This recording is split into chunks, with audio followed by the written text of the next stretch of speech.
कोमल हूँ। अभी मैं फाइनल ईयर में हूँ। मेरा एक ग्रुप है, हम 3 लड़कियाँ और 4 लड़के हैं। फर्स्ट ईयर से अभी तक हम सब साथ हैं। हमारे ग्रुप की हेड मैं हूँ। अपनी तारीफ नहीं कर रही हूँ, लेकिन इस ग्रुप में सबसे ज़्यादा मुझे मानते हैं। किसी को कुछ भी प्रॉब्लम होती है तो मैं ही उनका सॉल्यूशन देती हूँ, और सारे नियम भी मैंने ही बनाए हैं। और एक सबसे अहम नियम मैंने बनाया है कि हम सब दोस्त रहेंगे। प्यार हमारे बीच में नहीं आना चाहिए। No boyfriend, no girlfriend, only friends, क्योंकि फ्रेंडशिप हमेशा रहती है। प्यार बीच में आते ही जलन और अलग होकर बैठना शुरू हो जाता है, और मैं नहीं चाहती थी कि ऐसा हो। और देखो, 4 साल हो गए हैं हमारी दोस्ती को। मजाल है कोई मेरे नियम को तोड़ दे। किसी को किसी से वैसे वाला प्यार नहीं हुआ, और हम सब बहुत मस्ती करते हैं, इंजॉय करते हैं, खुश रहते हैं। अब मेरा कल बर्थडे है, और मुझे पता है कि मेरे सारे दोस्त मुझे कुछ न कुछ सरप्राइज ज़रूर देंगे। तो मुझे अभी करण के घर बुलाया है। करण हम सब में से सबसे पैसे वाले बाप का बेटा है। पापा का अच्छा घर है, और हमें मस्ती करने के लिए बड़ा रूम मिल जाता है। कल मुझे शाम 5 बजे बुलाया है। देखते हैं कि मेरे दोस्त मुझे क्या सरप्राइज देते हैं। मैं 5 बजे करण के घर पहुंची, लेकिन मेरे सारे शैतान दोस्त पहले से ही वहीं थे। बड़ा केक टेबल पर था, रूम में अच्छा डेकोरेशन था। मुझे बहुत स्पेशल फील कराया गया। सबने मुझे कॉम्प्लीमेंट भी दिया कि मैं बहुत अच्छी लग रही हूँ। ब्लैक कलर का गाउन मैंने स्पेशल बर्थडे के लिए लिया था। फिर मैंने केक काटा और बारी बारी सबको खिलाया। मैंने एक टुकड़ा काटा। जैसे ही मैं केक करण के पास ले गई, उसकी आंखें मुझे कुछ अलग लगी। उसने मुझे सबके सामने लिप पर एक हल्का किस करके आई लव यू बोला। तालियों की आवाज़ रुक गई। मेरी कुछ समझ नहीं आया। उसने एकदम से ये किया तो मुझे गुस्सा आ गया, और मैंने उसे ज़ोर से चाटा मार दिया और वहाँ से चली गई। बर्थडे वाले दिन मुझे ये सरप्राइज़ मिलेगा मैंने सोचा नहीं था। मुझे गुस्सा आ रहा था, लेकिन वो मेरा 4 साल पुराना दोस्त था। कभी मुझे लगा नहीं कि वो मुझसे प्यार करता है, या मैं शायद देख नहीं पाई, क्योंकि मैंने नियम बनाए थे, इसलिए मैं उसे तोड़ नहीं सकती थी। इसलिए मैंने कभी उस तरह से सोचा नहीं। रात को मैंने सुधा को फ़ोन लगाया और उसको पूछा कि तुझे पता था कि वो ऐसा कुछ करने वाला है। सुधा बोली, हाँ, कब से वो तुझे लाइक करता है, पर तेरे नियम की वजह से बेचारा अभी तक चुप था।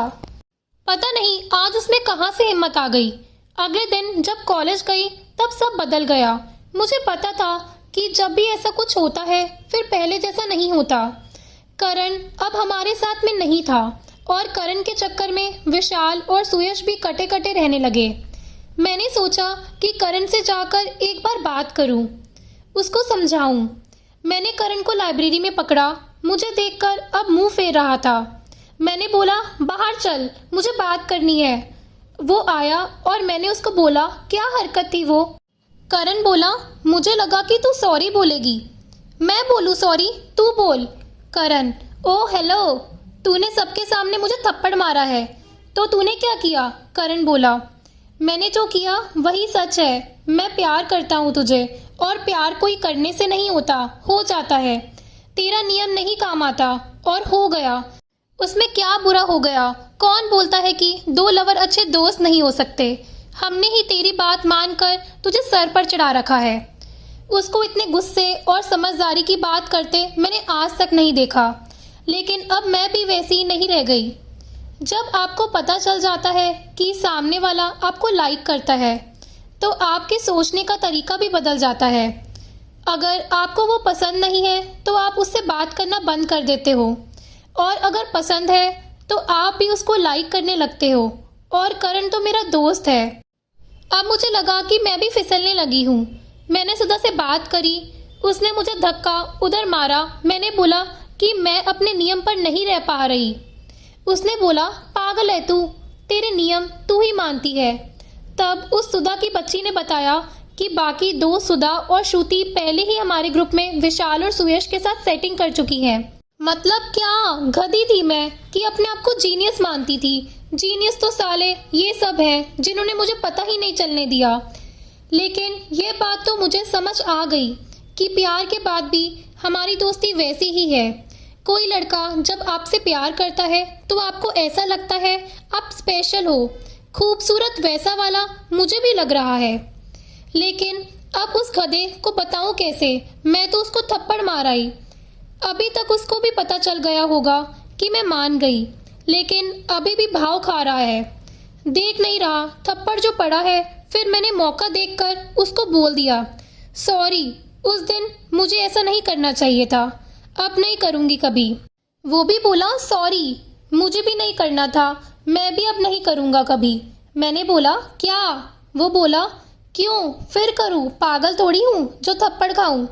मैंने बोला अब नहीं पड़ेगा, प्रॉमिस। हंसने लगा तो शुरू हुई मेरी भी लव स्टोरी। दोस्तों, अगर आपको ये कहानी पसंद आई हो तो प्लीज़ लाइक करना और चैनल को सब्सक्राइब करना। धन्यवाद।